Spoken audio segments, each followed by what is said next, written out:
ವ್ಯಾಖ್ಯಾಮುದ್ರಾಂ ಕರಸರಸಿಜೈಃ ಪುಸ್ತಕಂ ಶಂಖಚಕ್ರೆ ಬಿಭ್ರದ್ಭಿನ್ನ ಸ್ಫಟಿಕರುಚಿರೆ ಪುಂಡರೀಕೆ ನಿಷಣ್ಣಃ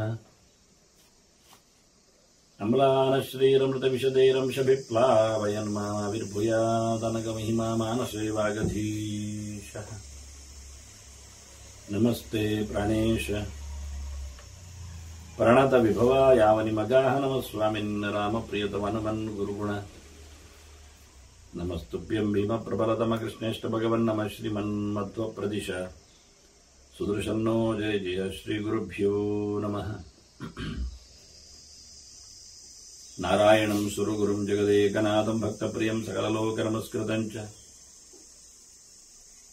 ತ್ರೈಗುಣ್ಯವರ್ಜಿತಮಜಂ ವಿಭುಮಾದ್ಯಮೀಶಂ ವಂದೇ ಭವಗ್ರಂ ಅಮರಾಸುರಸಿದ್ಧವಂದ್ಯಂ ನಾರಾಯಣಂ ನಮಸ್ಕೃತ್ಯ ನರಂ ಚೈವ ನರೋತ್ತಮಂ ದೇವೀಂ ಸರಸ್ವತೀಂ ವ್ಯಾಸಂ ತತೋ ಜಯಮುದೀರಯೇ.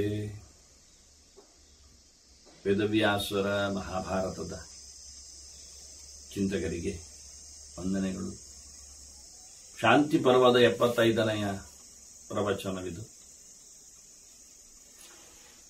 ಧರ್ಮರಾಜನಿಗೆ ಭೀಷ್ಮ ರಾಜಧರ್ಮಗಳ ಬಗ್ಗೆ ತಿಳಿಸ್ತಾ ರಾಜರ ದಾಳಿಯ ಬಗ್ಗೆ, ಅದಕ್ಕೆ ಬೇಕಾಗಿರತಕ್ಕಂಥ ರಕ್ಷಣೆ, ಈ ವಿಷಯಗಳ ಬಗ್ಗೆ ಸುಮಾರು ಮಾತುಗಳನ್ನು, ಅದನ್ನು ಯಾತ್ರೆ ಅಂತ ಕರೀತಾರೆ. ಅದರಲ್ಲಿ ಹೋರಾಟಕ್ಕೋಸ್ಕರ ಹೊರಡುವುದು ಹೋಗುವುದು ಎಲ್ಲ ಸೇರಿಕೊಂಡ ಮಾತದು. ಅದರ ಬಗ್ಗೆ ಕೆಲವು ಮಾತುಗಳನ್ನು ಭೀಷ್ಮ ಹೇಳಲಿಕ್ಕಿದೆ. ಇತ್ತ ಪ್ರಜೆಗಳಿಗೆ ಹೋರಾಟವನ್ನು ತಿಳಿಸಿರಬೇಕು ಅಂದ್ರೆ ಒಮ್ಮೆಲೆ ಅವರು ಗಾಬರಿ ಆಗಬಾರದು, ಮತ್ತೆ ಅಲರ್ಟ್ ಆಗಬೇಕು, ಅವರು ರೆಡಿ ಆಗಬೇಕು ಅನ್ನೋ ನೆಲೆಯಲ್ಲಿಯೂ ಘೋಷಣೆ ಮಾಡಿಕೊಂಡೇ ಹೋಗಬೇಕು ಅಂತ. ಹಾಗೆ ಜನರು ತಪ್ಪಾಗಿ ತಿಳಿದು ಭಯಪಟ್ಟು ಇನ್ಯಾವುದೋ ರೀತಿಯಿಂದ ತಮ್ಮ ರಾಜನಿಗೇನೆ ವಿರೋಧ ಆಗುವಂತೆ ಊರೊಳಗೆ ಅಸಮಾಧಾನ ಅಥವಾ ಡಿಪ್ರೆಷನ್ ಇಂಥದ್ದೆಲ್ಲ ಕಳವಳ ಉದ್ವೇಗ ಎಲ್ಲ ಆಗಬಾರದು ಅಂತೇಳಿ ರಾಜ ಮನರಂಜನೆ ವ್ಯವಸ್ಥೆಯನ್ನು ಮಾಡಿರಬೇಕು ಅಂತ ಹೇಳ್ತಾನೆ ನೋಡಿ. ಇಂಥ ಸನ್ನಿವೇಶಗಳಿಗೆಲ್ಲ ಮನರಂಜನೆಗಳಿರುವುದು, ಅವಕಾಶ ಇರುವುದು. ಕುಣಿತಕ್ಕೆ ಅಥವಾ ಹಾಡಿಗೆ ಇವಕ್ಕೆಲ್ಲ ಅವಕಾಶ ಎಲ್ಲಿ ಕೇಳಿದರೆ, ಯಾವಾಗ ರಾಜ್ಯದಲ್ಲಿ ಒಳಗೆ ಏನೋ ಒಂದು ಕಳವಳದ ವಾತಾವರಣ ಮೂಡುತ್ತೋ ಅಂಥ ಸಂದರ್ಭದಲ್ಲಿ ಜನರನ್ನು ತೆಪ್ಪಗಿರುವಂತೆ ಮಾಡಲಿಕ್ಕೆ ನಟಾಶ್ಚ ನರ್ತಕಾಶ್ಚ ಇವ ಮಲ್ಲಾಹ ಮಾಯಾವಿನಸ್ತತ, ಡೊಂಬರಾಟ ತೋರಿಸಬೇಕಂತೆ, ಕುಣಿತ ತೋರಿಸಬೇಕು, ಅಭಿನಯ ನಾಟಕ ಮಾಡಲಿಕ್ಕುಂಟು, ನಾಟಕ ಬೇರೆ ಕುಣಿತ ಬೇರೆ, ನಾಟಕ ಮಾಡಿ ತೋರಿಸಲಿಕ್ಕುಂಟು. ಇದನ್ನೆಲ್ಲ ಮಾಡಿ ಶೋಭೆಯೂ ಪುರವರಂ, ಪಟ್ಟಣದಲ್ಲಿ ತುಂಬ ಎಲ್ಲ ಕಡೆ ಅವರದನ್ನು ಮೆರುಗುಗೊಳಿಸಬೇಕು. ಮೋದಯೇಯುಶ್ಚ ಸರ್ವಶಃ, ಎಲ್ಲರನ್ನು ಸಂತೋಷಗೊಳಿಸಬೇಕು. ಹೋರಾಟದ ಹೊತ್ತು ಕೆಲವು ಅವರ ಸಂಬಂಧಿಗಳು ಹೋರಾಟದಲ್ಲಿ ಸತ್ತಿರಬಹುದು, ಸಾಯ್ತಾರೆ, ಹೋಗಿರ್ತಾರೆ. ಹಾಗೆ ಇಂತಹ ಸಂದರ್ಭದಲ್ಲಿ ಇವತ್ತಿನ ಹಾಗೆ ಯಾವುದೇ ರೀತಿಯಾದ ಮಾತುಕತೆಗಳು, ಸಂಭಾಷಣೆಗಳು ಅಥವಾ ಹೇಳಿಕೆಗಳು, ಮೆಸೇಜಸ್, ಸಂದೇಶಗಳೆಲ್ಲ ಇಲ್ಲ.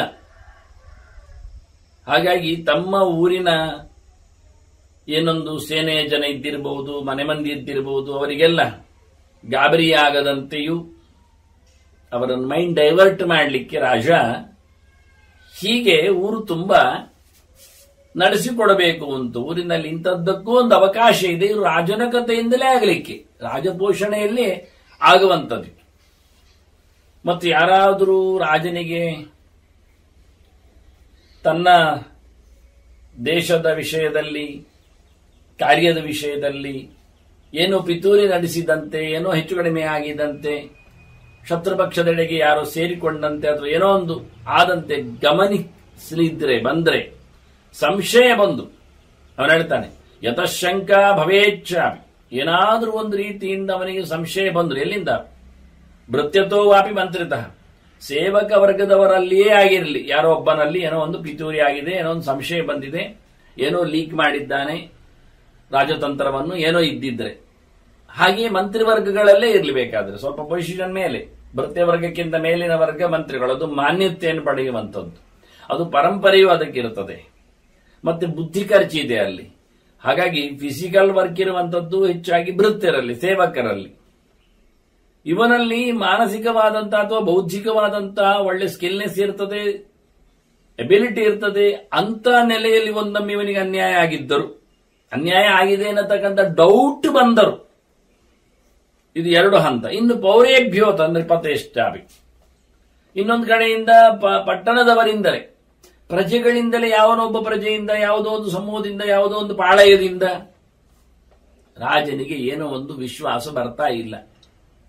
ಏನೋ ಅವರಲ್ಲಿ ಎಡವಟ್ಟಾಗಿದೆ, ಅತಾಂತ್ರಿಕತೆ ಇದೆ, ಎಲ್ಲಿಯೂ ಲೀಕೇಜ್ ಇದೆ ಅಂತ ಆಗಿಬಿಟ್ರೆ ಅದು ಒಂದು ನೃಪತೇರ್ವಾಭಿ. ಯಾವ್ದು ತುಂಡರಸ, ಪಕ್ಕದವ, ಸಾಮಂತ, ಇವನ ಕೈ ಕೆಳಗಿನವ, ಅವನೇ ಎಲ್ಲಿಯೂ ಕೈಕಾಲಲ್ಲಾಡಿಸ್ತಾ ಇದ್ದಾನೆ, ಅನ್ಯಾಯ ಮಾಡ್ತಾ ಇದ್ದಾನೆ ಅಂತ ಕಂಡರೂ ಈ ನಾಲ್ಕು ಕಡೆಯಿಂದ ರಾಜನಿಗೆ ಬರತಕ್ಕಂತಹ ಸಂಶಯ ಅಥವಾ ವಿರೋಧ, ಒಂದು ಪ್ರಜೆಗಳಿಂದಲೇ, ಇನ್ನು ಪಕ್ಕದ ತನ್ನ ಸಾಮಂತ ಅರಸರಿಂದಲೇ, ಕೈಯ ಅಡಿಯಲ್ಲಿ ಇರುವವರಿಂದಲೇ, ಇಲ್ಲ ತಾನೇ ಸಾಕುತ್ತಿರತಕ್ಕಂತಹ ಮಂತ್ರಿಗಳು ಭೃತ್ಯರು.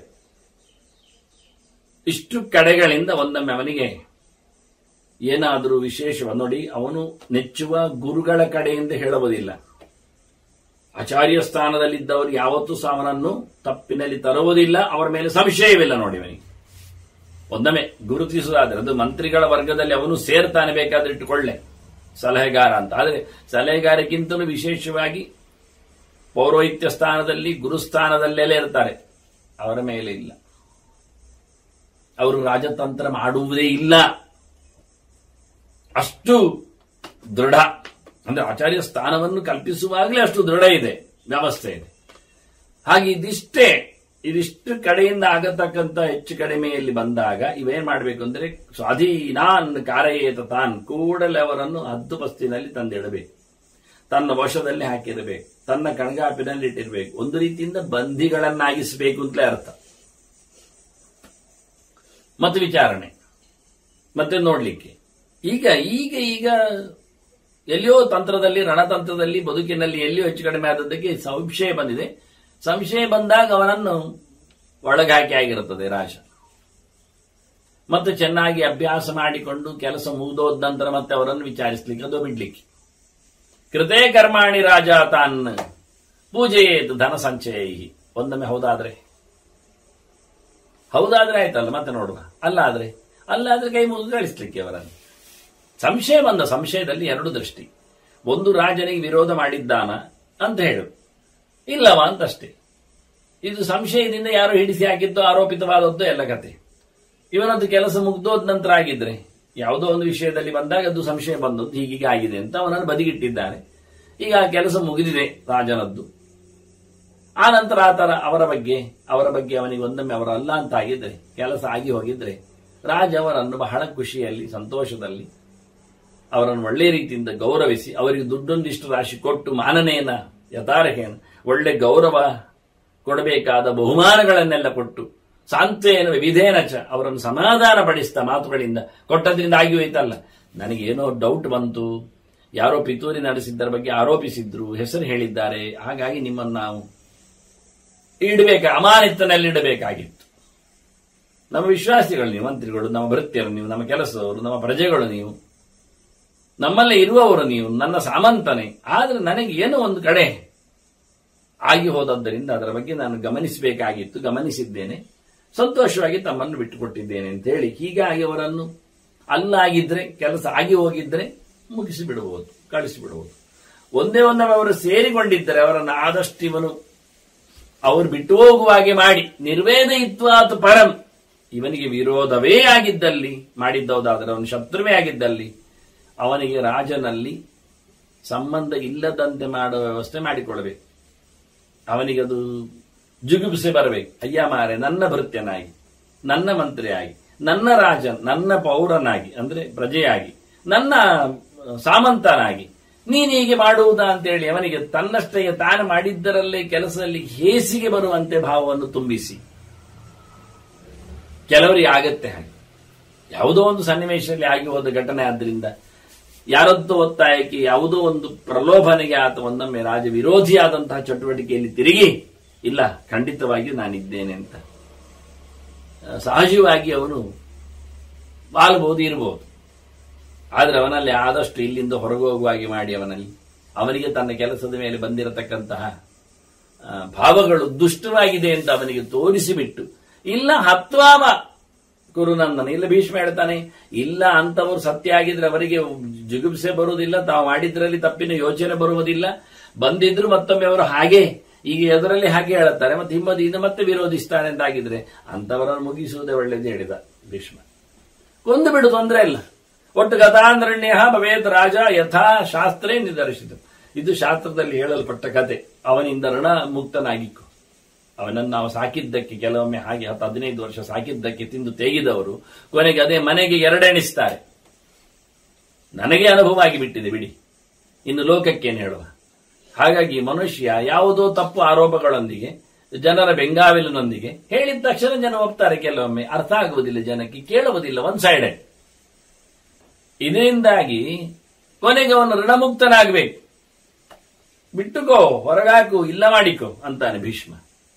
ಒಟ್ಟು ಅವನ ಯಾವುದೇ ರೀತಿಯಾದ ಭೃತ್ಯ ಆಗಿರ್ತಾನೆ, 10-15 ವರ್ಷ ಕೆಲಸ ಮಾಡಿರ್ತಾನೆ, ಕೆಲಸ ಮಾಡಿದ್ದಕ್ಕೆ ಒಂದಿಷ್ಟು ಪಗಾರ ಕೊಟ್ಟಿರ್ತಾನೆ. ಆದ್ರೂ ಕೊನೆಗೆ ಇನ್ನೆಷ್ಟೋ ಸಿಗತಕ್ಕಂತ ಆಸೆಯಿಂದ ಯಾರದ್ದೋ ಮಾತು ಕೇಳಿ ಅವ ಪಿತೂರಿ ಮಾಡ್ತಾನೆ ಅಂತ ಒಂದು ತೆಗಿ, ಒಂದು ಅವನ ಋಣ ಮೋಶ ಆಗಿ ಬರಲಿ, ಇನ್ನಿಲ್ಲ, ಬಾಕಿ ಇಲ್ಲ, ಲೆಕ್ಕಚೊಕ್ಕ. ಹಾಗೆ ಮಂತ್ರಿವರ್ಗದವರು ಇರಬಹುದು, ಪ್ರಜೆಗಳನ್ನು ಗಡಿಪಾರು ಮಾಡಲಿಕ್ಕೆ ಬರ್ತದೆ, ಬಂದಿಖಾನೆಯಲ್ಲಿ ಇಡ್ಲಿಕ್ಕೆ ಬರ್ತದೆ. ರಾಜ ವಿರೋಧಿ ಆಗಿದ್ರೆ, ಸತ್ಯಕ್ಕೂ ಧರ್ಮಕ್ಕೂ ವಿರೋಧಿಯಾಗಿದ್ರೆ ಅವನು, ಇಲ್ಲಾಂದ್ರೆ ರಾಜ ತಿದ್ದುಕೊಳ್ಳಿಕ್ಕೆ ಇರ್ತದೆ. ಹೀಗಾಗಿ ಇಷ್ಟು ಚಂದವಾಗಿ ಶುದ್ಧವಾಗಿ ಆಡಳಿತೆಯನ್ನು ಮಾಡಿ ಪ್ರಜೆಗಳನ್ನು ಪ್ರೀತಿಯಿಂದ ಮಕ್ಕಳಂತೆ, ತನ್ನ ಮಕ್ಕಳಲ್ಲಿದ್ದಾಗಲೂ ಮಕ್ಕಳಂತೆ ನೋಡಿಕೊಳ್ಳುವ ಒಂದು ಅನುಭವ ವಿಶೇಷ ನೋಡಿ. ಮಕ್ಕಳಿದ್ದವರಿಗೆ ಮಕ್ಕಳನ್ನು ನೋಡಿಕೊಳ್ಳುವುದು ಹೇಗೆ ಗೊತ್ತಿರ್ತದೆ. ಮಕ್ಕಳೇ ಇಲ್ಲದವ ರಾಜ ಆಗಿಬಿಟ್ರೆ, ಅರಸೊತ್ತಿಗೆ ನಾಳಿದ್ರೆ ಅವನು ಪ್ರಜೆಗಳನ್ನು ಮಕ್ಕಳಂತೆ ನೋಡಿಕೊಳ್ಬೇಕೆನ್ನುವಾಗ ಅವನು ಹೇಗೆ ಅನುಕೂಲ ಆಗುತ್ತೆ, ಅನುಭವ ಬರುತ್ತೆ. ಇದು ಅತ್ಯಂತ ಉದಾತ್ತವಾದ ಚಿಂತನೆ ನೋಡಿ. ಹಾಗೆ ಸಂಬಂಧಿಗಳಂತೆ ಅಂತ ಅರ್ಥ, ತಾನೇ ಪಡೆದಂತೆ ಅಂತ. ಇಂಥ ನೋಡಿಕೊಂಡವರೇ ವಿರೋಧಿಸಿದಾಗ ತನ್ನ ಕೃಪಾಬಲಾಶ್ರಯದಿಂದಲೇ, ತನ್ನ ವೀರ್ಯಬಲದಿಂದಲೇ ಸಾಮಂತನಾಗಿ ಕಪ್ಪ ಕೊಡುವವನಾಗಿ ತಾನು ಚೆನ್ನಾಗಿ ಬದುಕಲಿಕ್ಕೆ ಅವನ ಮನೆತನ, ಅವನ ಜನ ಅಂತ ಅವನದ್ದೇ ಪಾಳೆ ಅವನಿಗೆ ಕೊಟ್ಟದ್ದಕ್ಕೂ ಅವನು ಇಷ್ಟೆಲ್ಲ ಮಾಡ್ತಾನೆ ಅಂತಾದ್ರೆ ಬಿಡು, ಮುಗಿಸು, ಋಣ ಪರಿಹಾರ ಹೋಗಲಿ ಅಂತಾನೆ, ಸಂಬಂಧ ಕಡಿಯಲಿ ಅಂತಾನೆ. ಹಾಗೊಂದು ಶಾಸ್ತ್ರವೇ ಉಂಟಲ್ಲ ಅಂತ ಭೀಷ್ಮನು ಈ ವಿಷಯದಲ್ಲಿ ಹೇಳಿಬಿಡ್ತಾನೆ.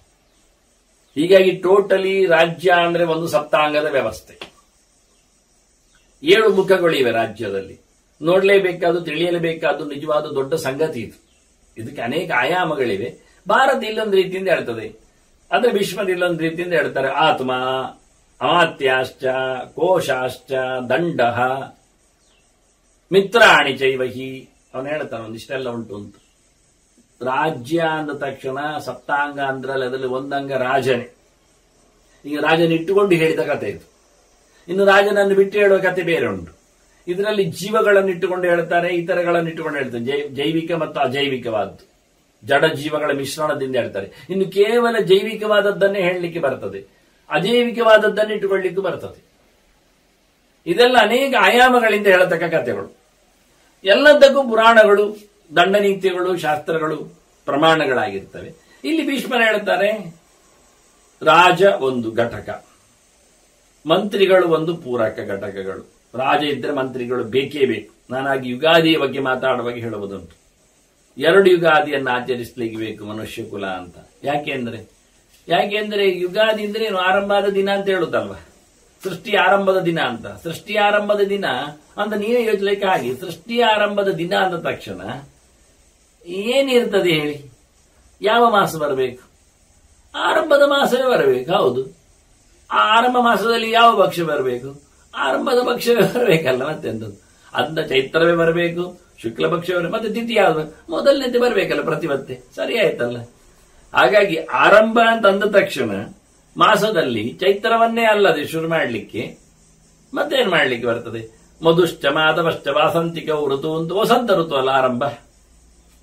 ಸೃಷ್ಟಿಯಲ್ಲಿ ವಸಂತ, ಗ್ರೀಷ್ಮ, ವರ್ಷ ಎಲ್ಲ ಸರಿ. ಹೀಗೆ ಇದು ಯುಗಾದಿ ಎನ್ನುವುದು ಸತ್ಯ. ಆವತ್ತು ಆರಂಭ ಮಾಡುವುದು. ಯಾವ ವಾರದಲ್ಲಿ ಆ ಚೈತ್ರ ಮಾಸದ ಶುಕ್ಲ ಪಕ್ಷದ ಪ್ರತಿಪತ್ತು ಬರ್ತದೋ ಆ ವಾರದ ಒಡೆಯನೇ ಆ ವತ್ಸರದ ಒಡೆಯ, ವರ್ಷದ ಒಡೆಯ. ಕರ್ಮ ಹಾಗೆ. ಇದು ರಾಜನನ್ನು ಮಾಡುವ ಕರ್ಮ. ಅಲ್ಲಿ ಗುರು ವಾರ ಬಂದಿದ್ರೆ ಆವತ್ತು ಗುರುವೇ ಆ ವರ್ಷದಲ್ಲಿ ಅವನು ದೊರೆ ಅಂತ ಅರ್ಥ. ಅವನು ತನ್ನ ಇನ್ಫ್ಲುಯೆನ್ಸ್ ಅನ್ನು ಜನರ ಮೇಲೆ, ಲೋಕದ ಮೇಲೆ ಬೀರುತ್ತಾನೆ. ಇನ್ನೊಂದು ವಿಷಯ ಕೇಳಿದ್ರೆ, ಸೂರ್ಯನಿಂದಾಗಿ ವರ್ಷ ಸರಿಯಾಗುವುದು. ಇಬ್ಬರಿಂದಾಗಲಿ, ಚಂದ್ರನಿಂದಾಗಲಿ ವರ್ಷ ಆಗುತ್ತೆ, ಸೂರ್ಯನಿಂದಾಗಲಿ ವರ್ಷ ಆಗುತ್ತೆ. ಚಂದ್ರನಿಂದ ಬೇಗ ವರ್ಷ ಆಗುತ್ತೆ, ಸೂರ್ಯನಿಂದ ತಡ ಆಗುತ್ತೆ. ಸೂರ್ಯನಿಂದ ಕರಾರುವಾಕ್ಕಾಗಿ ಆಗುತ್ತೆ. ಲೆಕ್ಕ ಪ್ರಕಾರ ಅವನು ದಿನಕರ. ದಿನ ಮಾಡುವುದವ, ಪಕ್ಷ ತಿಂಗಳು ಮಾಡುವುದು ಚಂದ್ರ, ಅವನ ಹೆಸರಲ್ಲಿ ಇರುವುದು. ಶುಕ್ಲ ಪಕ್ಷ ಗೊತ್ತಾಗುವುದು ಹೇಗೆ? ಚಂದ್ರನ ವೃದ್ಧಿಯಿಂದ. ಕೃಷ್ಣ ಪಕ್ಷ ಗೊತ್ತಾಗುವುದು ಹೇಗೆ? ಚಂದ್ರನ ಕಳೆಯ ನ್ಯೂನತೆಯಿಂದ. ಮತ್ತೆ ತಿಂಗಳಾಗುವುದು ಗೊತ್ತಾಗುವುದೆಲ್ಲ ಹೇಗೆ? ಅಮಾವಾಸ್ಯೆ ಹುಣ್ಣಿಮೆ ಎಲ್ಲ ಅದು ಚಂದ್ರನಿಂದ.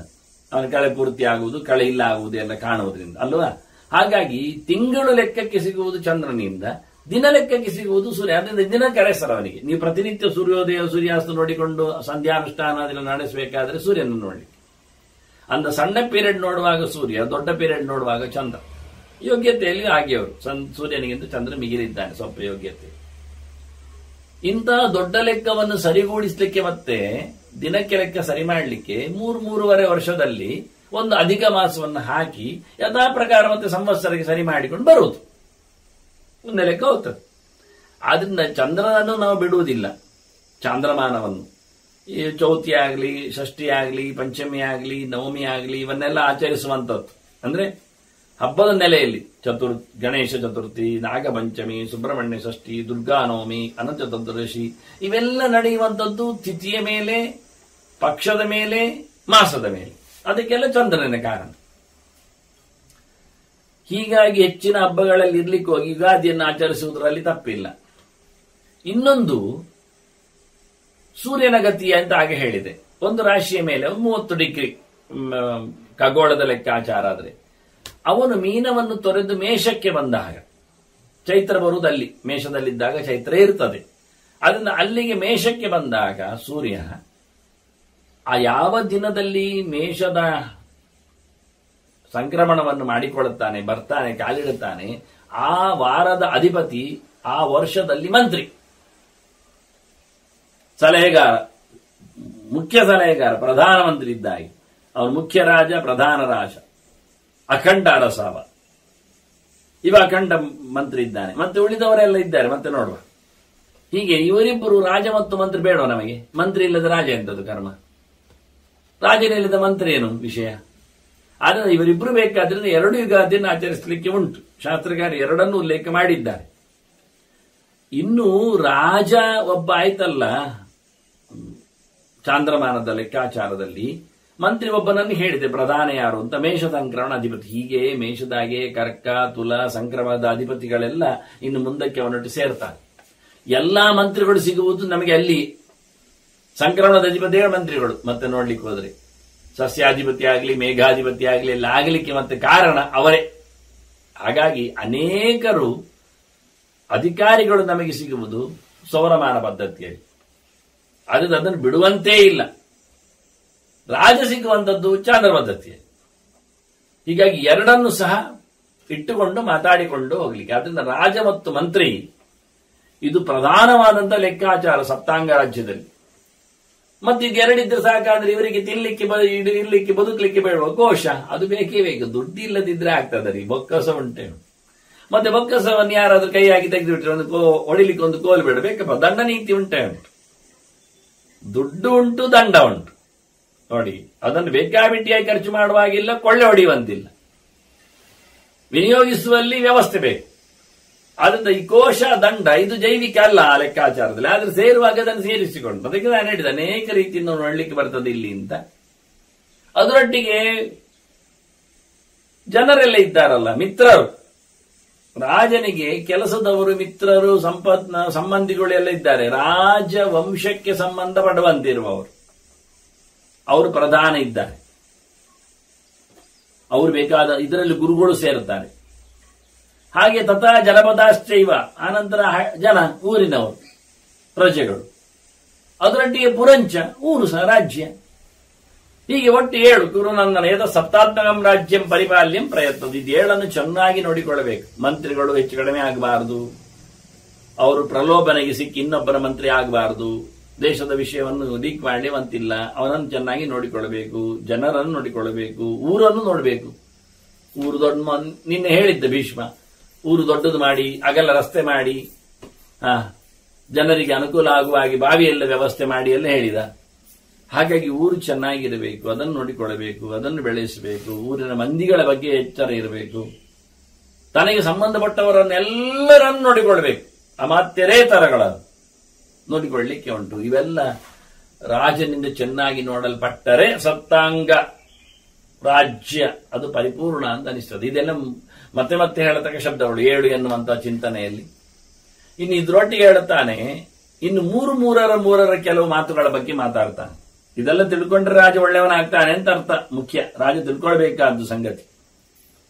ತ್ರಿವರ್ಗದಲ್ಲಿ ಅದರಲ್ಲಿಯೂ 6 ಮೊದಲಿಗೆ 6ರ ಸಂಗತಿ ಏನು ಕೇಳಿದ್ರೆ, ಸಂಧಾನಾಸನಮಿತ್ಯೇವ ಯಾತ್ರಾ ಸಂಧಾನಮೇವಚ, ಇನ್ನು ವಿಗೃಹ್ಯಾಸನಮಿತ್ಯೇವ ಮತ್ತು ಯಾತ್ರಾ ಪರಿಗೃಹ್ಯ ಚ. ಮೊದಲನೇದ್ದು ಒಂದು ದೃಷ್ಟಿಯಿಂದ ಸಂಧಾನಾಸನಮಿತ್ಯೇವ, ಸಂಧಿ ಮಾಡಿಕೊಳ್ಳುತ್ತಾನೆ, ಆದರೆ ಇದ್ದಲ್ಲೇ ಇರ್ತಾನೆ. ತನ್ನ ರಾಜ್ಯದಲ್ಲಿ ಇದ್ದುಕೊಂಡೇ ಪಕ್ಕದ ರಾಜ್ಯದವನಲ್ಲಿ ಹೋರಾಟ ಇಲ್ಲದೆ ಸಂಧಿ ಮಾಡಿಕೊಂಡ ಕತೆ. ಇದು ಕೂತಲ್ಲಿಯೇ ಸಂಧಿ ಆಗುವ ರೀತಿ. ಇದು ಬಹಳ ಜಬರ್ದಸ್ತಿನಲ್ಲಿರ್ತದೆ. ಬಲಿಷ್ಠನಾದ ರಾಜ ಹೇಳುತ್ತಾನೆ, ಏನು ಪಕ್ಕದ ರಾಜನಿಗೂ ದೂರದ ರಾಜನಿಗೂ ಹೇಗೆ ಸೈನ್ಯವ ಬೇಡ, ಸರಿ ನಾವು ಸಾಮಂತರಾಗಿ ಬಿಡುವಲ್ಲ, ಹೌದು ಸಂಧಿ ಮಾಡಿಕೊಂಡಿದ್ದೇವೆ ಅಂತ ಕೂತಲ್ಲಿ ಮತ್ತೊಬ್ಬರನ್ನು ಬಗ್ಗಿಸುವ ಸಂಧಾನ ಮಾಡತಕ್ಕಂಥ ವಿಷಯ. ಮತ್ತೊಂದು ಯಾತ್ರಾ ಸಂಧಾನವೇ ವಚ, ಹೋರಾಟಕ್ಕೆ ಹೋಗಿಯೇ ಅವನಲ್ಲಿ ಮಾತುಕತೆ ಆಡಿ ಸಂಧಾನ ನಡೆಸುವಂಥದ್ದು. ಇದು ಸ್ವಲ್ಪ ಬಲವನ್ನು ತೋರಿಸಬೇಕಾಗಿದೆ. ಇಲ್ಲಿ ಬಲ ಅಂತ ಹೇಳಿದ್ರೆ ಸಾಕು, ಅವ ಬರ್ತಾನೆ. ಅಂದ್ರೆ ತನ್ನ ಬಲ ಅಂತ ಹೇಳಿದ್ರೆ ಅವ ಬರ್ತಾನೆ. ಇಲ್ಲಿ ಬಲ ಪ್ರದರ್ಶನ ಮಾಡಿದಾಗ ಬರ್ತಾನೆ. ಇನ್ನೊಂದು ಜೋರುಂಟು, ವಿಗೃಹ್ಯಾಸನಮಿತ್ಯೇವ ಅಂತ. ಇದು 3ನೇದೇನು ಕೇಳಿದ್ರೆ, ಹೋರಾಟ ಮಾಡಿ ಮಾಡಿ ಮಾಡಿ ಸೋಲುವರೆಗೂ ಇನ್ನೊಬ್ಬರ ರಾಜ್ಯದಲ್ಲೇ ಇದ್ದುಕೊಂಡು ಅವನನ್ನು ಸೋಲಿಸುವವರೆಗೂ ಅದು ಬಿಡುವುದಿಲ್ಲವ. ನೋಡಿ, ಅವನ ಊರಿನಲ್ಲಿ ಅವನನ್ನು ಸೋಲಿಸುವ ಕತೆ, ಎಳೆದು ಬಂದು ಇದ್ದು ಬಂದು ಸೈನ್ಯ ಸಮೇತ ಬಂದು, ಇದು ಇಡೀ ದೇಶವನ್ನು ರಾಜ್ಯವನ್ನು ಪುಡಿ ಮಾಡುವ ವಿಧಾನ. ಅಲ್ಲೇ ಇದ್ದರೆ ಇದು 3ನೇ ಹಂತ. ಅಲ್ಲೇ ಇದ್ದುಕೊಂಡು ಸೋಲು ಉಣಿಸುವವರೆಗೂ ಹೋರಾಟ ಮಾಡತಕ್ಕಂಥ ಕತೆ. 4ನೇದ್ದು ಇನ್ನು ಮುಂದೆ ಯಾತ್ರಾ ಸಂಪರಿಗೃಹ್ಯಚ ಅಂತ, ಅವನನ್ನು ಸೋಲಿಸಿಯೇ ತರುವುದು. ರಾಜನ ಮೆರವಣಿಗೆ ಯಾವುದು? ಸೋಲು ಉಂಡ ರಾಜನ ಮೆರವಣಿಗೆ. ಇದು ಅವನನ್ನು ರಾಜನನ್ನು ಹಿಡಿದು, ಇದು ಪಿರಯಾತ್ರೆ, ಹೋಗುವುದು ಯಾತ್ರೆಯನ್ನು ನಾವು ಕರೆದಿದ್ದೇವೆ, ಹೋರಾಟಕ್ಕೆ ಹೋಗುವುದು. ಈಗ ಹೋರಾಟಕ್ಕೆ ಹೋದ ತುಕಡಿ ಉಂಟಲ್ಲ, ಅದು ಗೆದ್ದು ಬಂದಿದೆ. ಈಗ ಅದು ಈಗ ವಾಪಸ್ ಬರ್ತಾ ಉಂಟು. ಈಗ ಪಿರಯಾತ್ರೆ ಅದಕ್ಕೆ ಹೇಳೋದು, ಹಿಂದೆ ಬರತಕ್ಕಂಥ ಕತೆ ಇದು. ಆಗ ಬರುವಾಗ ಅತ್ತದ ರಾಜನನ್ನು ಎತ್ತಿಕೊಂಡೇ ಬಂದಿದ್ದಾರೆ. ಇದು ಒಂದು ಮುಖ.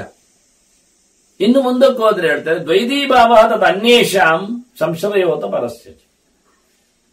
ಅಲ್ಲಿನ ಜನರಿಗೆ ಹಿಡಿಸಿ ಹಾಕುವುದು, ಅವರವರಲ್ಲಿ ಪತ್ತಿಸಿಯಾಗಿ ಅವರ ರಾಜ ಬೇಡ ಅಂತ ಅನಿಸುವಂಥದ್ದು, ಅವರ ಮಂತ್ರಿಗಳನ್ನೆಲ್ಲ ಕ್ಯಾಚ್ ಮಾಡುವುದು. ಒಂದು ದೃಷ್ಟಿಯಿಂದ ಇದು ಮತಾಂತರ, ಇದು ಲಾಬಿ, ಒಂದು ಹಾಗೆ. ಇದು ಒಂದು ರೀತಿ ದ್ವೈದೀಭಾವ ಅಂತ ಮನಸ್ಸಿನಲ್ಲಿ 2 ಮಾಡೋದು, ಪ್ರತಿಯೊಬ್ಬರಲ್ಲಿಯೂ ಸಂಬಂಧವನ್ನು ಕಳಚುವಂತೆ ಮಾಡೋದು. ಆ ದೇಶವನ್ನೇ ಜನ ಒಪ್ಪದಂತೆ, ಆ ಮಂತ್ರಿಗಳೇ ಆ ರಾಜನಿಗೆ ಬಾರದಂತೆ, ಆ ರಾಜನ ಮಿತ್ರರೇ ಅವನನ್ನು ವಿರೋಧಿಸುವಂತೆ, ಹೀಗೆಲ್ಲ ಮಾಡಿಕೊಳ್ಳುವಂಥದ್ದು. ಇದು ಒಂದು ಮುಖ. ಇನ್ನೊಂದು ಮುಖ ಸಂಶಯಯೋತ ಪರಸ್ಯಚ, ಪರರಾಷ್ಟ್ರದ ರಾಜನಿಗೆ ಆಸರೆಯನ್ನು ಕೊಡುವುದು. ಅವ ತಪ್ಪಾಗಿದೆ, ನಾನು ಸಾಮಂತನಿದ್ದೇನೆ, ನಾನು ಅಧೀರನು ಅನ್ನುವುದಾಗಿ ಇವನ ಮೇಲೆ ಅವನು ಬಗ್ಗುವಂಥದ್ದೇನಿದೆ, ನಮಿಸುವಂಥದ್ದು. ಹಾಗಾಗಿ ಪರರಾಷ್ಟ್ರದ ರಾಜನಿಗೆ ಅಭಯ ಕೊಡುವುದೇನುಂಟು, ಆಶ್ರಯ ಕೊಡುವುದು, ಇದು ದೊಡ್ಡ ಸಂಗತಿ. ಹೀಗೊಂದು 6 ಮುಖದ ಕಥೆ ಇದು. ಇದನ್ನು ಚೆನ್ನಾಗಿ ರಾಜ ತಿಳ್ಕೊಂಡ್ರೆ ಮತ್ತೆ 3 ಕೇಳಲಿಕ್ಕೆ ಆಗ್ತದೆ. 3 ಯಾವುದು? ಕ್ಷಯ, ಸ್ಥಾನಂಚ, ವೃದ್ಧಿಶ್ಚ. ಇದು ತ್ರಿವರ್ಗ ಪರಮಸ್ತತ, ಶತ್ರು ಕ್ಷಯ, ಶತ್ರು ವೃದ್ಧಿ, ಶತ್ರು ಸ್ಥಾನ. ಇದನ್ನು ತಿಳ್ಕೊಳ್ಬೇಕು. ಇದರಲ್ಲಿ ಮತ್ತೊಂದು ಮುಖ ಉಂಟು, ತನ್ನ ವೃದ್ಧಿ, ತನ್ನ ಕ್ಷಯ, ತನ್ನ ಸ್ಥಾನ. ನನ್ನ ಪೊಸಿಷನ್, ನನ್ನ ರಾಜ್ಯ ಹೇಗಿದೆ, ನನ್ನ ಅಭಿವೃದ್ಧಿ ಹೇಗಿದೆ, ನನ್ನಲ್ಲಿ ಯಾವುದು ಕೊರತೆಗಳಾಗಿವೆ ದೇಶದ ನೆಲೆಯಲ್ಲಿ ನೋಡಿಕೊಳ್ಳಿಕ್ಕಿರುವುದು. ಹಾಗೆ ಪರರಾಷ್ಟ್ರದ ರಾಜ್ಯದ ರಾಜರ ಬಗ್ಗೆಯೂ ತಿಳ್ಕೊಳ್ಳಿಕ್ಕುಂಟು. ಅವರು ಎಷ್ಟು ಲೂಸ್ ಇದ್ದಾರೆ, ಎಷ್ಟು ಕಳ್ಕೊಂಡಿದ್ದಾರೆ, ಎಷ್ಟು ಕಳ್ಕೊಳ್ಳುತ್ತಾರೆ, ಏನ್ ತೆಗಿಬಹುದು ಅವರದ್ದು, ಯಾವುದರಲ್ಲಿ ಅವರು ಸಮೃದ್ಧಿಯನ್ನು ಪಡೆದಿದ್ದಾರೆ, ಅದನ್ನು ನಿಲ್ಲಿಸುವುದು ಹೇಗೆ, ಅವರಿಗೆ ಸ್ಥಾನಮಾನಗಳು ಲೋಕದಲ್ಲಿ ಹೇಗಿವೆ, ಅವರ ಜನರು ಹೇಗಿರುತ್ತಾರೆ, ಇವನ್ನೆಲ್ಲ ತಿಳ್ಕೊಳ್ಬೇಕು ರಾಜ. ಇದು ಒಂದು 3 ವರ್ಗ. ಒಂದು ದೃಷ್ಟಿಯಿಂದ ತ್ರಿವರ್ಗ ಸುಮಾರು ಅಂತ ಹೇಳ್ತಾನೆ. ಧರ್ಮಶ್ಚ ಅರ್ಥಶ್ಚ ಕಾಮಶ್ಚ ತ್ರಿವರ್ಗೋ ವೈ ಸನಾತನ. ಮತ್ತೆ ಪರಮೋಚ್ಚವಾದ ಸನಾತನವಾದ ಶಾಸ್ತ್ರ ಹೇಳಿದ 3 ವರ್ಗ ಉಂಟಲ್ಲ, ಧರ್ಮ ಅರ್ಥ ಕಾಮ. ಧರ್ಮಾರ್ಥ ಕಾಮ ಸಮಮೇವ ಸೇವ್ಯಾಹ ಅಂತ ಹೇಳಿಕೊಂಡು ಎಲ್ಲವನ್ನು ಬಿಡುವಂತೆ ಇಲ್ಲ. ಇದು ರಾಜರ ಧರ್ಮ ಅಂತ ಹಿಂದೆ ಚಿಂತನೆಯಲ್ಲಿ ಬಂದಿದೆ, ಇಲ್ಲಿ ಮುಂದೆ ಬರ್ತದೆ. ಅದನ್ನ ಧರ್ಮ ಅರ್ಥ ಕಾಮ ಎನ್ನುವುದು 3 ವರ್ಗ. ರಾಜ ಇದನ್ನು ಪಾಲಿಸಬೇಕು, ಜನರಿಂದ ಪಾಲಿಸಬೇಕು, ಧರ್ಮ ಮಾಡುವಂತೆ, ಸಂಪತ್ತು ಒಟ್ಟಾಗಿಸಿಕೊಳ್ಳುವಂತೆ, ಅವರವರಿಗೆ ಬೇಕಾದ ಬಯಕೆಗಳನ್ನು ಚೆನ್ನಾಗಿ ವಿಷಮ ಅಲ್ಲದೆ, ಧರ್ಮಕ್ಕೆ ವಿರೋಧಿ ಆಗದೆ, ಸಾಮಾಜಿಕ ಹಾನಿ ಇಲ್ಲದೆ ನಡೆಸಿಕೊಳ್ಳುವಂತೆ. ಎಲ್ಲಿ ಧರ್ಮಾರ್ಥ ಕಾಮಗಳು ಯಾವ ರಾಜ್ಯದಲ್ಲಿ ಬಹಳ ಇಂಪ್ಲಿಮೆಂಟ್ ಆಗಿರ್ತದೆ ಅವರು ಭಾರಿ ಚೆನ್ನಾಗಿದ್ದಾರೆ ಅಂತ ಅರ್ಥ ಅಂತ. ಯಾಕೆಂದ್ರೆ ಅವರು ಧರ್ಮ ಅವಿರುದ್ಧವಾದ ಕಾಮಗಳನ್ನು ನಡೆಸ್ತಾರೆ, ಅರ್ಥವನ್ನು ಧರ್ಮದ ಮಾರ್ಗದಲ್ಲಿಯೇ ಸಂಪಾದನೆ ಮಾಡಿಕೊಂಡಿರುತ್ತಾರೆ. ಹೀಗಾಗಿ ಈ ತ್ರಿವರ್ಗ ಅತ್ಯಂತ ಸನಾತನವಾದ ತ್ರಿವರ್ಗ. ಇದರ ಬಗ್ಗೆ ರಾಜ ಎಚ್ಚರ ಆದ್ರೆ ಒಳ್ಳೆ ಪ್ರಜಾಪಾಲನೆ ಮಾಡಲಿಕ್ಕೆ ಆಗ್ತದೆ. ಇನ್ನೂ ಒಂದುಂಟು ಹೇಳ್ತಾನೆ, ಮಂತ್ರಶ್ಚೈವ ಪ್ರಭಾವಶ್ಚ ಉತ್ಸಾಹಶ್ಚೈವ ತಾಂತ್ರಿಕ ಅಂತ. ಇನ್ನೊಂದು ರಾಜತಾಂತ್ರಿಕ ನೆಲೆಯಲ್ಲಿ ನೋಡತಕ್ಕಂಥ ತ್ರಿವರ್ಗ. ಇದನ್ನು ಶಕ್ತಿ ಅಂತ ಕರೀತಾರೆ ಅವರು ಒಂದು ಲೆಕ್ಕದಲ್ಲಿ. ಮಂತ್ರಶಕ್ತಿ, ಪ್ರಭುಶಕ್ತಿ, ಉತ್ಸಾಹ ಶಕ್ತಿ. ದೊರೆ ಪ್ರಭು ಹೇಳಿದ್ರೆ ಮುಗಿದೋಯ್ತದ್ದು ಪ್ರಭುಶಕ್ತಿ, ಅದಾಗಲೇಬೇಕು. ಮತ್ತೆ ಮಂತ್ರಶಕ್ತಿ, ಆಲೋಚನೆ. ಮಂತ್ರ ಅಂದ್ರೆ ಜಪ ಮಾಡುವುದು ತಿಳ್ಕೊಳ್ಬೇಡ ಅಂತ ಇರಲಿ, ಅದಕ್ಕೂ ಶಕ್ತಿ ಉಂಟಲ್ಲ. ಇಲ್ಲಿ ರಾಜಕೀಯ ವಿಷಯದಲ್ಲಿ ಮಂತ್ರಶಕ್ತಿ, ಮಂತ್ರ ಆಲೋಚನೆ ಅಂತ ಅರ್ಥ. ರಾಜನಲ್ಲಿ ಇರತಕ್ಕಂಥ ಒಂದು ಶಕ್ತಿ ಯಾವುದು ಅಂದ್ರೆ ಗುಡ್, ಒಳ್ಳೆ ರೀತಿಯಿಂದ ಸಮಾಲೋಚನೆ ಮಾಡುವಂಥದ್ದು. ಮಂತ್ರಿಗಳ ಜೊತೆಯಲ್ಲಿ ಚರ್ಚೆ, ಚಿಂತನೆ, ಹೇಗೆ ರಾಜ್ಯವನ್ನು ಕಟ್ಟಲಿಗೆ, ಶತ್ರುಗಳ ಹಿಮ್ಮೆಟ್ಟಲಿಸಿದೆ, ಇದನ್ನು ಪ್ರತಿನಿತ್ಯ ನೋಡಿಕೊಳ್ಳುವಂತ ವ್ಯವಸ್ಥೆ ಇದೆ. ಅದರೊಟ್ಟಿಗೆ ಇನ್ನೊಂದು ಉತ್ಸಾಹ. ಹೇಳಿಕೊಟ್ಟಿದ್ದಾರೆ, ಮಾಡಿದ್ರೆ ಚೆನ್ನಾಗಿ ಆಗ್ತದೆ, ಒಳ್ಳೆ ಅಧಿಕಾರ ಉಂಟು ಅಂದ ತಕ್ಷಣ ಕೆಲಸವೇ ಮಾಡದೇ ಇದ್ರೆ ಅದು ಸತ್ಯ. ಆದ್ರಿಂದ ಉತ್ಸಾಹ ಬೇಕು ಮನುಷ್ಯನಿಗೆ. ರಾಜರಲ್ಲಿ ಎಲ್ಲದರಲ್ಲೂ ಇರಬೇಕಾದ ಕೈಂಕರ್ಯ ಮುಖ್ಯವಾದದ್ದು ವ್ಯವಸ್ಥೆ. ಇದು 3 ಪ್ರಧಾನವಾದಂತಹ ವರ್ಗ ಅಂತ ಇದರೊಟ್ಟಿಗೆ ಸೇರಿಸಲಿಕ್ಕೆ ಬರುವಂತ ಇದು ತಿಳ್ಕೊಳ್ಬೇಕಾದ್ದು ಅಂತಾನೆ ಆ ಲೆಕ್ಕದಲ್ಲಿ. ಮತ್ತೊಂದು ಕಾರ್ಯಂಚ ಕಾರಣಂಚೈವ ಕರ್ತಾಚೈವ ಅದುಂಟಲ್ಲ, ಮತ್ತೊಂದು ಕಾರ್ಯಕಾರಣಕರ್ತ ಅಂತ ಪರಿಕೀರ್ತಿತ, ಮಾಡುವವನು, ಮಾಡಲ್ಪಟ್ಟದ್ದು ಕೆಲಸ, ಅದಕ್ಕೆ ಬೇಕಾಗಿರತಕ್ಕಂಥ ಕಾರಣಗಳು ಹೇಗಾಯಿತು ಅಂತ. ಇಷ್ಟು ತ್ರಿವರ್ಗದಲ್ಲಿ ಸೇರ್ತದೆ. ಅದನ್ನ ಕೆಲಸಗಳೇನು, ಅದಕ್ಕೆ ಉಪಕರಣಗಳು, ಕಾರಣಗಳೇನಾಗ್ತವೆ, ಯಾರು ಮಾಡಬೇಕು, ಯಾರು ಮಾಡುತ್ತಾರೆ, ಯಾರಿಂದ ಮಾಡಿಸ್ಲಿಕ್ಕೆ ಬರ್ತದೆ, ಇದನ್ನು ಚೆನ್ನಾಗಿ ತಿಳ್ಕೊ. ರಾಜ್ಯದಲ್ಲಿ ಏನ ಕೆಲಸ ಆಗಿದೆ, ಏನಾಗಬೇಕಿದೆ, ಯಾರು ಮಾಡ್ತಾರೆ, ಯಾರನ್ನು ಮಾಡಿಸಬೇಕು, ಏನು ಖರ್ಚಾಗ್ತದೆ, ಏನು ವ್ಯವಸ್ಥೆ ಅನ್ನು ನಡೆಸಿಕೊಳ್ಬೇಕು, ಇದನ್ನೆಲ್ಲ ನೋಡಿಕೊಳ್ಳಲಿಕ್ಕೆ ಬರ್ತದೆ. ಇದನ್ನೆಲ್ಲ ಮಾಡಿಕೊಳ್ಬೇಕು ರಾಜ ಅಂತ ನೋಡಿಕೊಳ್ಳುವಾಗ. ಮತ್ತೆ ಇದನ್ನೆಲ್ಲ ಬಿಟ್ಟು ಹೋಗುವುದದು ವಿಷಯ ಬೇರೆ ಅಂತ. ಮತ್ತೊಂದು 3 ಉಂಟು ಹೇಳ್ತಾನೆ ತ್ರಿವರ್ಗಕ್ಕೆ. ಸತ್ವಂ ರಜಸ್ ತಮ ಇತಿ ಅಂತದ್ದು ಎಲ್ಲರಿಗೂ ಗೊತ್ತಿರುವಂಥದ್ದು. ರಾಜದನ್ನು ತಿಳ್ಕೊಳ್ಬೇಕು, ಸಾತ್ವಿಕ ಯಾವುದು, ರಾಜಸ ಯಾವುದು, ತಾಮಸ ಯಾವುದು ಅಂತ. ಈ 3 ಗುಣದ ಆಚೆ ಹೋಗುವುದೇ ವಿಶೇಷವಾಗಿ ಮೋಕ್ಷ ಅಂತಲ್ವಾ. ನಿಸ್ತ್ರೈಗುಣ್ಯೋಭವ ಅರ್ಜುನ ಅಂತ ಅರ್ಜುನ ಹೇಳಿದ್ದ, ಅರ್ಜುನನಿಗೆ ಕೃಷ್ಣ ಹೇಳಿದ್ದ. ಅದನ್ನ ಇಲ್ಲಿ ಭೀಷ್ಮ ಹೇಳುತ್ತಾನೆ, ತೇನ ಅತ್ಯಂತ ವಿಮುಕ್ತಶ್ಚ ಮುಕ್ತ ಪುರುಷ ಉಚ್ಯತೆ. ಇದರಿಂದ ದೂರ ಯಾರು ನಿಲ್ತಾನೆ ಅವನು ಮುಕ್ತ. ಸತ್ವರಜಸ್ಸು ತಮಸ್ಸು ಇಲ್ಲದವ ಯಾವಾಗಲೂ ಅವನು ಮುಕ್ತ ಸ್ಟೇಜ್ ಅನ್ನು ಪಡೀತಾನೆ. ಕಾರ್ಯಸ್ಯ ಸರ್ವಥಾ ನಾಶ ಮೋಕ್ಷ ಇತ್ಯಭಿಧೀಯತೆ. ಕಾರ್ಯ, ಕಾರಣ, ಅದೇ ಅಧಿಷ್ಠಾನ ಅಂತ ಅದೆಲ್ಲ ಕೃಷ್ಣ ಬಹಳಷ್ಟು ವಿವರಿಸಿದ್ದಾನೆ. ಈಗ ದೇಹ ಎನ್ನುವುದೊಂದು ನಮ್ದು ಕಾರ್ಯ, ಕರ್ಮತಂತ್ರದಿಂದ ಬಂದೊಡೆದಿರ್ತಂಥ ವಸ್ತು. ಇದರ ಸರ್ವಥಾ ನಾಶ ಆಗಬೇಕು. ಇನ್ನು ದೇಹ ಜೀವನಿಗೆ ಭೌತಿಕವಾದದ್ದು ಬರುವುದೇ ಇಲ್ಲ. ಬಂದ್ರೆ ಕಟ್ಟಿಬಿಡ್ತಾನೆ, ಸಿಕ್ಕಿಬಿಡ್ತಾನೆ. ಅದರಲ್ಲಿ ಮತ್ತೆ ಕರ್ಮ ಆಗತ್ತೆ, ಮತ್ತವನನ್ನು ಕುಣಿಕೆಯಾಗಿ ಕುಣಿಸ್ತದೆ. ಹೀಗಾಗಿ ಸರ್ವಾತ್ಮನ ಕಾರ್ಯದ ನಾಶವನ್ನು ನಾವು ನಡೆಸಿಕೊಟ್ಟರೆ ಮೋಕ್ಷಕ್ಕೆ ಹೋಗ್ಲಿಕ್ಕೆ ಬರ್ತದೆ, ಮೋಕ್ಷ ಅನಿಸ್ತದೆ. ಅಲ್ಲಿ ಕಾರ್ಯ ವ್ಯಾಪಾರಗಳು ಇರುವುದಿಲ್ಲ, ಅದು ವಿಕಾರಗೊಳ್ಳುತ್ತದೆ ಅಂದ್ರೆ ನಾಶ್ಯ ಆಗ್ತದೆ. ಹಾಗಾಗಿ ನಾಶ ಧರ್ಮ ಉಳ್ಳದ್ದು, ನಾಶ್ಯವಾದದ್ದೆಲ್ಲ ಮೋಕ್ಷದಲ್ಲಿ ಇರುವುದಿಲ್ಲ. ಅಲ್ಲಿ ದೇಹ ಮೋಕ್ಷದಲ್ಲಿ ಭೌತ ದೇಹಗಳೇ ಇಲ್ಲ. ಸರ್ವಾತ್ಮನ ಭೌತವಾದ ಸೃಷ್ಟವಾದ ಪದಾರ್ಥಗಳ ವಿಕಾರ ಸ್ಟೇಜುಗಳಲ್ಲದೇ ಇರುವುದರಿಂದ ಅದು ಅಂತಹ ಮೋಕ್ಷ ಅದನ್ನು ರಾಜ ತಿಳಿದಿರಬೇಕಾಗ್ತದೆ. ಅದಕ್ಕೋಸ್ಕರ ಧರ್ಮಾರ್ಥದ ಚಿಂತನೆಯಲ್ಲಿ ಕೊಟ್ಟ. ಇದನ್ನು ಹಿಂದೆ ಚತುರ್ಮುಖನೇ ಮಾಡಿದ ಕಥೆ ಇದು. ಲೋಕದಲ್ಲಿ ಪ್ರಜಾಪಾಲನೆಯ ವ್ಯವಸ್ಥೆಯ ನೆಲೆಯಲ್ಲಿ ರಾಜಧರ್ಮದಲ್ಲಿ ತುಷ್ಟ್ಯರ್ಥಸ್ಯ ತ್ರಿವರ್ಗಸ್ಯ ರಕ್ಷಾಮಹ ಪಿತಾಮಹ, ಇದು ರಕ್ಷಣೆಯ ನೆಲೆಯಲ್ಲಿ ಇದೆ. 3 ವರ್ಗ ಧರ್ಮಾರ್ಥ ಕಾಮಗಳು ಅಂತ. ಇದು ದೇಶ ರಕ್ಷಣೆಗೆ ಬೇಕಾಗ್ತದೆ. ಧರ್ಮವೇ ಇಲ್ಲ ಅಂತ ಆದ್ರೆ ದೇಶದವರು ಬಡ್ಕೊಳ್ತಾರೆ, ಲೂಡುತ್ತಾರೆ. ಅರ್ಥವೇ ಪ್ರಧಾನ ಆಗಿಬಿಟ್ರೆ ಲೋಕದಲ್ಲಿ ಸರಿಯೇ ಇರುವುದಿಲ್ಲ. ಕಾಮವೇ ಪ್ರಧಾನ ಆದರೂ ಸಹ ಲೋಕ ನಡೆಯುವುದಿಲ್ಲ. ಆದ್ರಿಂದ ಇದು 3ರನ್ನು ಸಹ ಬಹಳ ಚೆನ್ನಾಗಿ ಪ್ರಜೆಗಳ ಕ್ಷೇಮಕ್ಕೋಸ್ಕರ ಜಗತಃ ತುಷ್ಟ್ಯರ್ಥಸ್ಯ ಇದು ಚತುರ್ಮುಖ ಮಾಡಿರತಕ್ಕಂಥ ವ್ಯವಸ್ಥೆ. ಲೌಕಿಕಿ ಯಾತ್ರ ಯತ್ರ ನಿತ್ಯಂ ಪ್ರತಿಷ್ಠೆ, ಇದು ಲೋಕಯಾತ್ರ. ನಿಸ್ತ್ರೈಗುಣ್ಯನಾಗುವಂಥದ್ದೆಲ್ಲ ಅದು ಯೋಗಿಗೆ ಕೃಷ್ಣ ಹೇಳಿದ್ದಾನೆ ಸರಿ, ಮೋಕ್ಷಕ್ಕೆ. ಇಲ್ಲಿ ಇರುವಾಗ ಅನುಕೂಲಕರವಾಗಿ ಧರ್ಮಾರ್ಥ ಕಾಮಗಳನ್ನು ಇಟ್ಟುಕೊಂಡು ಈ ಲೋಕಯಾತ್ರೆ ನಡೆದಿದೆ ಎಂದು ಚತುರ್ಮುಖನೇ ಹೇಳ್ತಾನೆ. ಆ ರೀತಿಯಲ್ಲಿ ರಾಜ ಅದನ್ನು ನಡೆಸಿಕೊಡಬೇಕು. ಲೋಕದ ಜನರಿಗೆ ಏನು ದೊಡ್ಡ ಕೆಲಸ ಹೇಳಿದರೆ ಸೇವಾ ಧರ್ಮಸ್ಯ, ಧರ್ಮವನ್ನು ನಡೆಸಿಕೊಡುವುದೇ ಲೋಕದ ಜನರ ಪ್ರಧಾನವಾದ ಕರ್ಮ. ಅವರವರಿಗೆ ಸಂಬಂಧಪಟ್ಟಂತಹ ಧರ್ಮವನ್ನು ಚಾಚೂ ತಪ್ಪದೆ ಪೂರ್ಣವಾದ ಪ್ರಮಾಣದಲ್ಲಿ ಪ್ರತಿಯೊಬ್ಬರು ನಡೆಸಿಕೊಟ್ಟು ಬಹಳ ಉಚ್ಛ್ರಾಯವಾದ ಸ್ಥಿತಿಯನ್ನು ಪಡೆಯಲಿಕ್ಕಾಗ್ತದೆ. ರಾಜನಿಗೆ ಇದೇ ದೊಡ್ಡ ಸಂಗತಿ ಅಂತಾನೆ.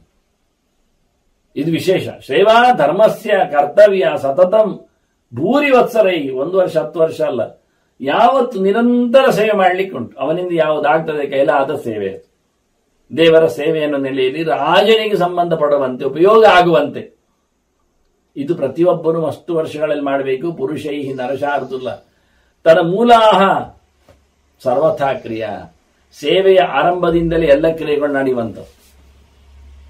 ಲೋಕವನ್ನು ಪ್ರೀತಿಸುವ, ಲೋಕವನ್ನು ಒಳ್ಳೆ ರೀತಿಯಿಂದ ಉದ್ಧಾರ ಮಾಡತಕ್ಕಂಥ ನೆಲೆಯಲ್ಲಿ ಮನುಷ್ಯ ಇದ್ರೆ ಎಲ್ಲ ಕ್ರಿಯೆಗಳಿಗೂ ಕಾರಣ ಆಗ್ತದೆ.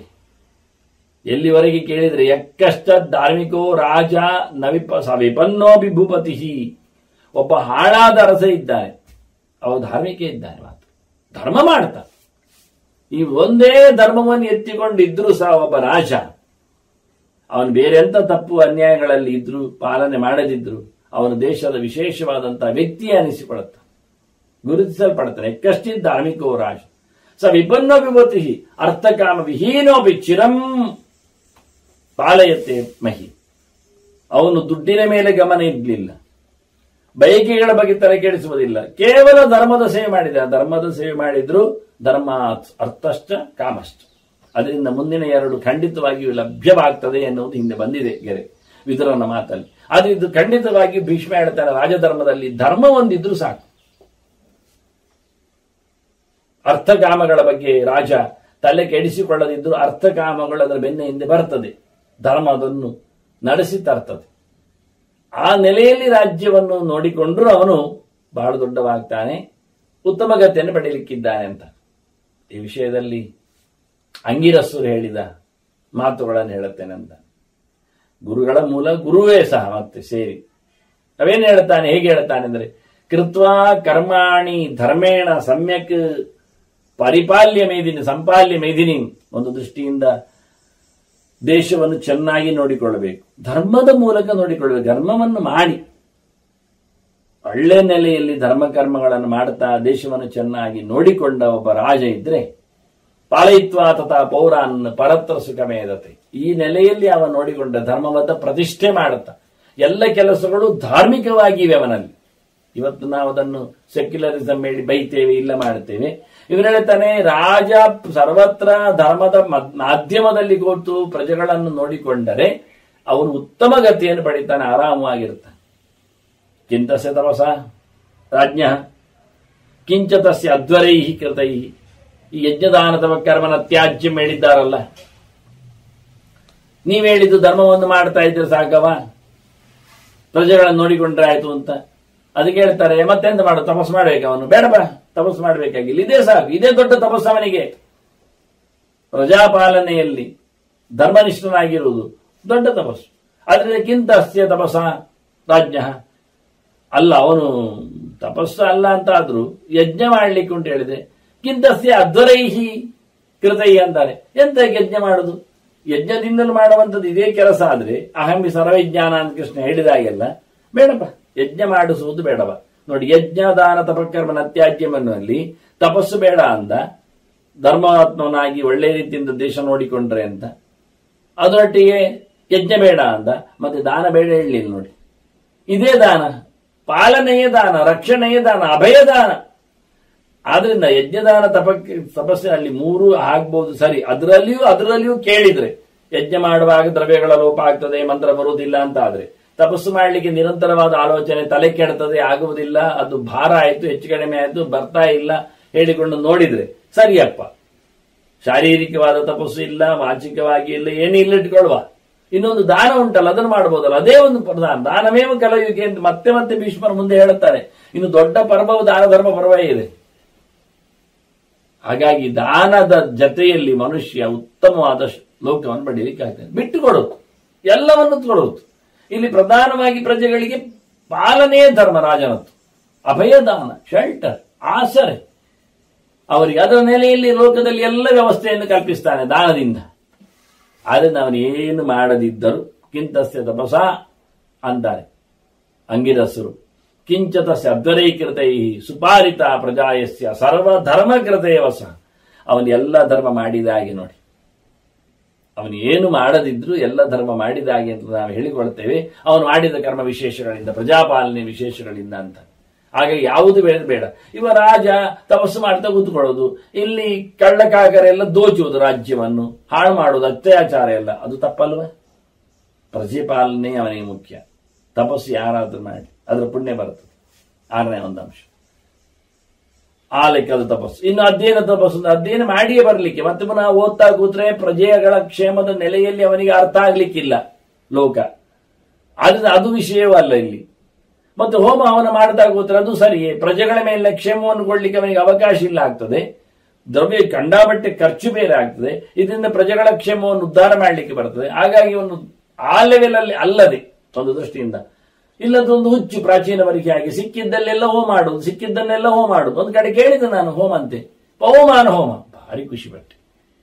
ಒಳ್ಳೆ ಅದ್ಭುತವಾಗಿದೆ, ಎಲ್ಲ ಪ್ರಾಯಶ್ಚಿತ್ತ ಹೌದು, ಮತ್ತೆ ಪ್ರಾಣನ ಪ್ರೈಸಿಂಗ್ ಅಂತ. ಅದು ಯಾವುದರಲ್ಲಿ ದ್ರವ್ಯ ಅಂತ ಕೇಳಿದೆ. ಎಲ್ಲ ಕಡೆ ಹೆಚ್ಚಾಗಿ ಮಾಡೋ ಶುದ್ಧವಾದ ದನದ ತುಪ್ಪ. ಕೆಲವೊಮ್ಮೆ ಪ್ರಾಯಶ್ಚಿತ್ತಾದಿಗಳಲ್ಲಿ ಹೇಳುವಾಗ ದನದ ತುಪ್ಪದಿಂದ ಅದ್ದಿದ ಎಳ್ಳು ಮೃಗಮುದ್ರೆಯಲ್ಲಿ ಹಾಕುವಂಥದ್ದು. ಇವರು ಒಡೆಯಿಂದ ಮಾಡಿದ್ದಂತೆ. ಅಂದ್ರೆ ಒಡೆ ಅಂದ್ರೆ ಚಟ್ಟಂಬಡೆ ಅಂತದ್ದು ಇರಬೇಕು, ಗರಿ ಒಡೆ ಅಂತದ್ದು. ಈ ಕಬ್ಬಿಣ ಇದಕ್ಕ ಒಂದು ದೃಷ್ಟಿಯಿಂದ ಗಟ್ಟಿಯಾದಂತ ಕಡಲೆ, ಗಟ್ಟಿ ಕಡಲೆ ಮತ್ತೆ ಉದ್ದು, ಇದು ಎರಡನ್ನು ಸಮವಾಗಿ ರುಬ್ಬಿ ಅದಕ್ಕೆ ಬೇಕಾದ ಶುಂಠಿಯೋ ಇದು ಮೆಣಸಿನ ಸೊಪ್ಪನ್ನೆಲ್ಲ ಹಾಕಿ ಎಣ್ಣೆಯಲ್ಲಿ ಕರಿಯುವಂಥದ್ದು. ಅದು ಹೋಮ ಅಂತೆ, ಮಂತ್ರ ಹೇಳದ ಎಲ್ಲ. ಇದು ಯಾರಿಗೆ ಪಾಪ ತುಂಬಾ ಪ್ರೀತಿ ಪಾತ್ರರು ಒಡೆ ತಿನ್ನ ಸತ್ರ ಅವರಿಗೆ ಉದ್ದೇಶವೂ ಅರ್ಥ ಆಗಲಿಲ್ಲ. ಒಡೆ ಹೋಮ ಎಲ್ಲ ಶುರು ಮಾಡಿದ್ದಾನೆ. ಅದು ಮಾಡಿ ತೋರಿಸಿದ್ರು ಅವರು. ಬಿಸ್ಕುಟ್ ಒಡೆ ಎಂತದ್ದು, ಉದ್ದಿನ ಒಡೆಯು ಮಾಡಿ ಜನರಿಗೆ ಗಮ್ಮತ್ತು ತೋರಿಸ್ಬೇಕು. ಕೆಲವು ದೇವಾಲಯಗಳಲ್ಲೆಲ್ಲ ಪ್ರತಿಮೆಗಳಿಗೆಲ್ಲ ಅಲಂಕಾರ ಮಾಡಿರ್ತಾರಲ್ಲ, ಕ್ಯಾರೆಟ್ ಸುರಿದು, ಬೆಂಡೆಕಾಯಿಯನ್ನು ಕಟ್ಟಿ, ವೀಳ್ಯದೆಲೆಯನ್ನು ಎಟ್ಟಿ, ಪುಣ್ಯಕ್ಕೆ ಅವರು ಅಕ್ಕಪಕ್ಕದಲ್ಲಿ ಇದ್ದ ಒಂದು ಬಿಲ್ವತ್ರ ತಂದು ದೇವರಿಗೆ ಹಾಕುವುದಿಲ್ಲ ಪುಣ್ಯಾತ್ಮರು. ಇದೆಲ್ಲ ಡಿಸೈನ್ ವರ್ಕ್ ಮಾಡಿದಾಗೆ. ಇನ್ನು ಆಚೆ ಈಚೆ ಕುಂಬಳಕಾಯಿ ಕಡದಿಟ್ಟು, ಇದು ಇನ್ನು ಆ ದೇವರಿಗೆ ಯಾರದ್ದೋ ಏನಾಗ್ಲಿಕ್ಕಿಲ್ಲ ಇನ್ನು ದೃಷ್ಟಿ ಮತ್ತೊಂದಿನ್ನ ಹಾಗೆಲ್ಲ ಅದೆಲ್ಲ ಕಡದಿಟ್ಟು ಇನ್ನು ಪೋಷಿಸಿ ಅದರೊಳಗೆ ತೂತಾಗಿ ಗೊತ್ತಾಗದಾಗಿ ಚಂದ ಮಾಡಿ ಕಾಣುವ ಹಾಗೆ. ನಾನು ಪಕ್ಕ ದೂರದಲ್ಲಿ ನೋಡಿದಾಗ ಕಮಲದ ಮೊಗ್ಗು ಅಷ್ಟು ಸಿಕ್ಕಿತಾ ಅಂತ ಕೇಳಿದೆ. ಅಷ್ಟು ಸಣ್ಣ ಮೊಗ್ಗು, ಅಷ್ಟು ಸುರದೇ. ಮತ್ತೆ ನೋಡಿದ್ರೆ ನೀರುಳ್ಳಿ ಸುರದಂತೆ ಎಲ್ಲ ಕಾರಣ. ನಮ್ಮ ದೇವರಿಗೆ ಏನೆಲ್ಲ ಮಧ್ಯ ಮಧ್ಯೆಯಲ್ಲಿ ಬಿಳಿ ಬಿಳಿ ಬೆಳ್ಳುಳ್ಳಿ ಹಾಕಿಟ್ಟು, ಇದು ಬಿಳಿ ಕಮಲ, ಇದು ನೀಲಿ ಕಮಲ ಭಾಸ ಆಗುವ ಹಾಗೆ ದೂರದಲ್ಲಿ ನೋಡಿದಾಗ. ಇಂಥದ್ದೆಲ್ಲ ವಿಚಿತ್ರವಾಗಿ. ಇನ್ನು ಕಡ್ಲೆ ಸುರಿಯುವುದೆಲ್ಲ ಉಂಟಲ್ಲ, ನೀರಿನ ನೆನೆಸಿಟ್ಟಿ ಎಲ್ಲ ಹೇಳದೇ ಇದ್ದದ್ದನ್ನು ಅದು ಸಮರ್ಪಣೆಗೆ ಮಾಡುವಂಥದ್ದು ಮನುಷ್ಯನಿಗೆ. ನಾವು ವಿಪರೀತವಾದ ಸೇವೆಯಲ್ಲಿ ಹೋಗ್ತೇವೆ ಕೆಲವೊಮ್ಮೆ. ಅಲ್ಲದೆ ಅರಳಿನದ್ದು ಬಗ್ಗೆ ಹೇಳಿದ್ದಾರೆ.